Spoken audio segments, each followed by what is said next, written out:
Hello, and welcome to Chapter 5 on Civil Rights. We're going to do a couple of video lectures in each of the modules. So Chapter 3 and Chapter 5 were the picks for this time. So we'll look at Assignment 3, which we've just finished, lecture on the struggle for equal rights, review the study guide questions, and review the essay questions. We'll do that probably February 20th before our test on February 22nd. Your to-do list is pretty well the same each time. Read the chapter, class notes, key test points, essay questions. For this one, there is no essay question for this chapter on the test. There'll just be 4. There is a discussion board on civil rights, and there is an assignment specifically on Cleveland civil rights. Here's our learning objectives. Learn a little bit about the judicial philosophy, and look at the fundamental civil liberties and rights and discuss those. So here we go. So let's start with the local issue, or state issue in this case, and that is same-sex marriage, which in 2004, Ohio voted 62% for, 38% against, to ban same-sex marriages. So this is one of those federalism things that was up to each of the states. And this is kind of gay marriage laws, number 61 on our study guide, until the case of Obergefell is how it's pronounced, v. Hodges in 2015. And so the study guide question is, on June 26, 2015, the Supreme Court's decision on what case ruled that bans on same-sex marriage are unconstitutional? Obergefell v. Hodges. So that made it a national issue, and the Supreme Court basically equalized the playing fields, and now same-sex marriages are allowed in every state. So there was some pushback, I know, in Kentucky, some people refusing to give licenses in some other places, but in essence, this issue has been pretty well settled by the Supreme Court. So good versus bad discrimination. So not all discrimination is bad. I mean, it has a negative connotative word, but understand that discrimination just means being able to tell the difference between something. And sometimes that's a good thing. It's bad when it becomes used as a political purpose for power, particularly against a group that cannot defend itself, or a minority group in particular. So the Supreme Court looks at different classifications. So non-suspect classifications are, I don't suspect the reason you're making this law is anything strange, and that has one rule of law. Now, if it concerns maybe race, maybe some other category, it's like, oh, now I'm going to look a little closer at that one. So the court has 3 tiers, and so for suspect classifications, kind of tier 1, the court applies strict scrutiny. So the Supreme Court uses strict scrutiny along with suspect classification to answer what question? And the question is, why are you treating people differently? So strict scrutiny looks at protected class peoples, make sure that they're not doing laws. We have a long history of discriminating against blacks in particular and voting rights. So for suspect classification, strict scrutiny says that to do something that way, there has to be a compelling government interest, not a law narrowly tailored to a group. So classification number 2 is quasi-suspect. So there's some disagreement about where to go on this one, but basically they use a rational, some type of rational test. And then the non-suspect class, which means, you're just telling the difference between 2 groups of people. And then there's the number 63, what's called the minimum rationality test. Do you have a rational basis for making the law? So if you look at the 3, obviously it's going to be much harder to do a law towards a suspect classification than a non-suspect classification. So if you look here, this table in the book works it pretty well. So race is a suspect classification. Strict scrutiny standard of the law, must have a compelling state interest to make it. Gender would be a good example of a quasi-suspect. It's like, why are you doing that? We use an intermediate standard of review, something a little bit more than minimum rationality, but not strict scrutiny. Is there an important purpose for this law? This one's pretty loose. Occasionally it will get struck down. And then others, like age or wealth, non-suspect classification, so it's just a good reason to do it. And probably the law will prevail. Probably a good example of this is tax codes. Tax codes clearly tax wealthy people at higher rates than poor people. We see nothing wrong with that. That's a good reason to be able to do that. We have a rational basis for kind of doing that. All right, racial discrimination, number 64.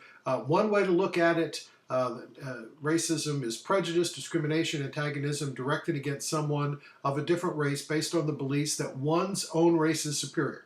It's kind of one way to look at it. The book also has, and this is for your test, institutionalized power inequalities based on the perception of racial difference. So institutionalized power inequalities based upon the perception of racial differences. So despite the passage after the Civil War of Amendments 13, 14, and 15, we still saw continued discrimination via voting rights. And there are several examples of that, literacy tests being one. And literacy tests were frequently used for that, and I think I'll cover that one in a little bit.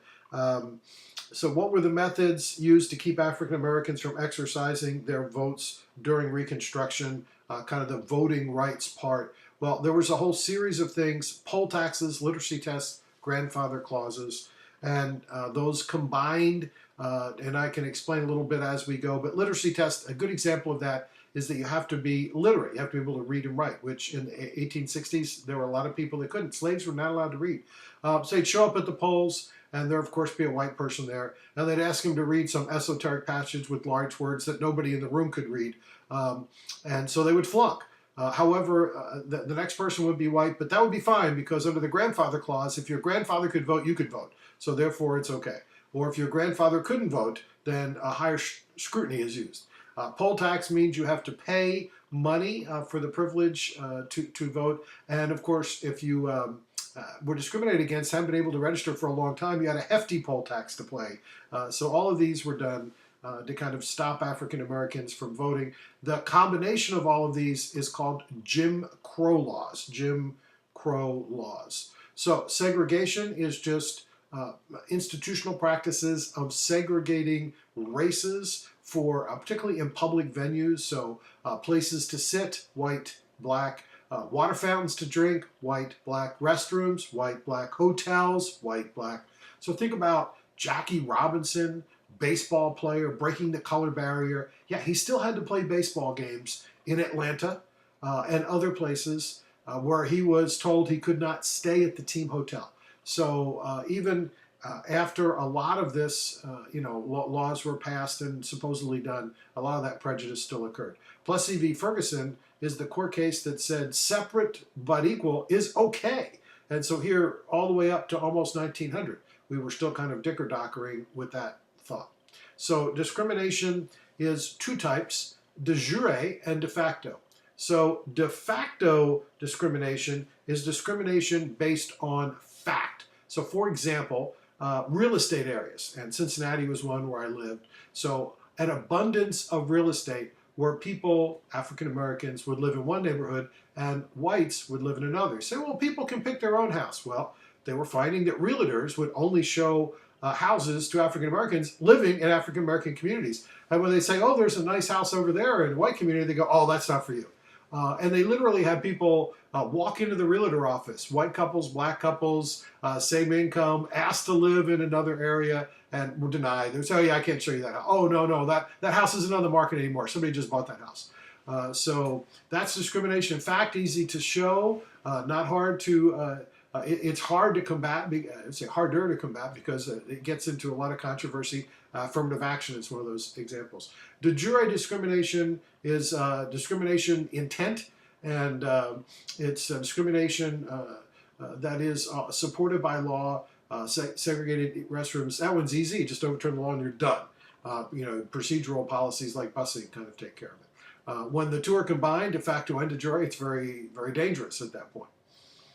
So the Civil Rights Movement, number 70 there, NAACP, if you didn't know, NAACP stands for the National Advancement for the Association of Colored People. Again, at the time, that was the phrase that was used, colored people. Founded in 1910, and they are a non-violent group who believed that they wanted to help African Americans have better rights, and they used the courts in particular to make sure that that happened. And particularly litigating cases in the 40s and 50s. Their most famous, where they filed an amicus, a friend of the court brief, was Brown v. Board of Education, the case that overthrew Plessy v. Ferguson, the Board of Education of Topeka, Kansas, where a young African American girl had to literally walk past the white school to go to the African American school. You had Rosa Parks, didn't want to sit on the back of the bus. Freedom Riders trying to register people to vote. Martin Luther King just celebrated, remembered his day in January. JFK and eventually his assassination, leading in part to the Civil Rights Act. Then Johnson, the president, getting right after him the Voting Rights Act. We finally got taxpayer and property right limits placed in 1966. Citizens 18 through 21 got the right to vote in 1971. I'll tell you a personal story about that in class. And then military personnel who didn't have the right to vote got it in 1986. So civil rights is literally, most importantly, about expanding enfranchisement, as we call it, which is the right to vote, the right to participate in the political process. So discrimination based on ethnicity. Several groups have sought it. I think blacks particularly, because many were brought here involuntarily through slavery. Native Americans, again, were here before and were treated very poorly. Latinos and Asians as well. So discrimination based on ethnicity is considered racial discrimination, period. It isn't just limited to that one. They're all African Americans, Latinos, Native Americans, Asian, all still underrepresented in government. English only laws, number 72 on the study guide, very much a controversy. And English only laws says English will be the sole official language. So this is particularly prevalent in some of the South and Southwestern states where there's a large Hispanic population and there's a lot of kind of dual, I want my daughter, my son to go to the public school and be able to have a class in Spanish. I'm not taking Spanish as a class. I'm talking about having class in Spanish because that's the language that he or she prefers. It's like, no. America's official language. So it's a very controversial law. And then discrimination post 9/11. We'll talk about iconic political memories, but a lot of sentiment against Arab Americans, violence against mosques, or really going against mosques that wanted to move into a neighborhood. So affirmative action, number 71, is policies that take gender, race, or ethnicity into account in an attempt to provide equal opportunity. The court feels that it's a good idea, affirmative action. It really stands against quotas, hiring quotas. And the study guide asks, do statistics show, due to affirmative action, that blacks are now even with whites on economic issues? And the answer is no, and hell's no. No, not, affirmative action, as you wish. African Americans still struggle to make the same wage. There are plenty of disadvantages to the system well beyond what the law can prevent. So has affirmative action leveled the economic playing field? No, not yet. Controversy over affirmative action. I mentioned before, the Supreme Court likes holistic or targeted goals, not quotas. So here's a snapshot of America showing the rise of Asian Americans, largest percentage of immigrants arriving. Asian American poverty rate only 11%, slightly above whites, whereas Hispanic and African American 25 and 27%. So gender discrimination, another one of the discrimination types. We ratified the 19th Amendment in 1920. Longer historical thing about women being involved in the progressive movement, as we called it. Teddy Roosevelt, one of the presidents, kind of reflecting that, finally got the right to vote. We were in the first wave, I think of that, and then second and third waves have come thereafter. Battle for equal rights in the 60s and 70s. There actually was the Equal Rights Amendment, which got passed by Congress, but did not get enough states to ratify it. Now, gender discrimination really is under Title IX, and that's number 73. Which asks, Title IX prevents what type of discrimination in schools that accept federal funding, and the answer is discrimination on gender. So for example, the Eastern Campus has women's volleyball and women's basketball teams. because there has to be an equal number of basketball teams. Coaches paid equally the same, play about roughly the same number of games. So there is a men's basketball, and I believe there's a women. I think there's a men's baseball. So for every men's sport, there is a women's sport. It doesn't have to be the same sport, but there is one. Women's percentages salary of men, we call this the glass ceiling. Women are still not paid the same as men. Often, I think that numbers really was in the 60s and early 70s, not by time, by percentage, the pay. So they were making 6 to 7 cents compared to 10 for the men. Now that number might be up in the 80s, 82, 83, 85%, but women are still not making as much as men. So other forms of discrimination, sexual orientation. In the military, we had the Clinton don't ask, don't tell policy, which is number 75 on the list. So gays, it's like can't be gay and be in the military. Well, eventually it's like, well, we're not quite sure, say just okay, given the close quarters and the barracks and all the other stuff. So don't ask, don't tell was the policy. Age, increasingly as baby boomers get old, it's like, well, you can't do that. You discriminate against me on the basis of age. It's not a suspect classification, so it's a little bit more lenient there. Disability, number 74 on our hit list. Why was the American with Disabilities Act, ADA, controversial? So the ADA passed in 1990, provides protection for mentally and physically disabled, but it's not a constitutional level. It's more of a law as opposed to the Constitution. The controversy is all about applying the law. ADA requires reasonable accommodation. And reasonable accommodation could be, in my world, in faculty, that could be more time on a test. That could be maybe someone has someone read them the test because their eyesight is not very good. We have other accommodations on campus, the use of, for example, special chairs for someone that maybe has a weight issue of some type. So that clearly the reasonable standard covers a lot of things. The controversy is what's reasonable. And as a dean, one of mine that was very challenging was someone who said they were allergic to handling chemicals, any chemicals, but they wanted to be a nurse, and they wanted to be in the nursing program, and they wanted to take chemistry. Well, chemistry requires a lab that handles chemicals. And so one of the faculty, who is now a friend of mine, a president as a matter of fact, she designed a chemistry course to permit someone to do the lab, or biology course, excuse me, to permit someone to do the lab without the, it was a virtual lab, so they never actually had to deal with the chemicals.